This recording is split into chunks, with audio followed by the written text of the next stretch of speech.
Shortly before 11, the opposition leader Kamla Persad-Bissessar, accompanied by MPs Rudal Munilal and Ramona Ramdial, as well as Senators Gerald Ramdeen and Wade Mark, emerged from their vehicles and entered the Prime Minister's office via the Grey Street entrance.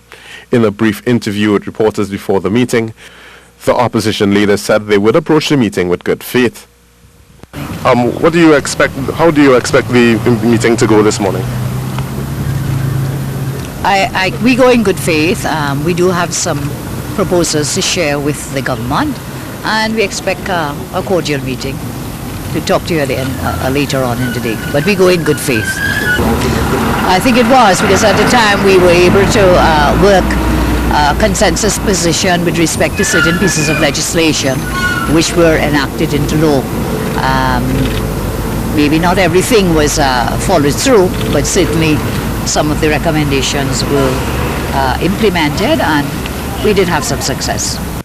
Just over an hour later, the opposition left the meeting room, and the Prime Minister and his team, which included Attorney General Faris Al-Rawi, Minister of National Security Edmund Dillon, Minister in the Office of the Prime Minister Stuart Young, and Port of Spain South MP Marlene MacDonald. The Prime Minister said the government and opposition agreed to rework a parliamentary joint select committee to improve their approach to the issue of crime. We have agreed that the parliamentary committee which currently exists, where the government, the opposition and independents meet in treating with legislation, can be used and must be used to prepare the ground for common purpose before we get to the parliament floor.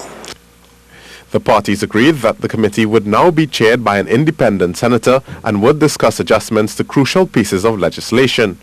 Attorney General Faris Al-Rawi explained that some 16 pieces of legislation were identified for discussion, including the Bail Amendment Bill, the Foreign Terrorist Fighters Bill, and the Indictable Offences Bill.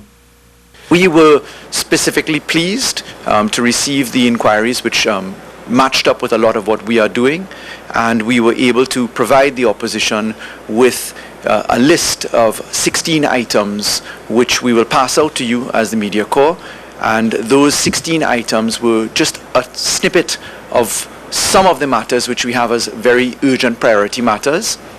But as much as the Prime Minister admitted he was pleased with the discourse, he says it would be all for naught if there is no productive follow-through. Peter Christopher, C News.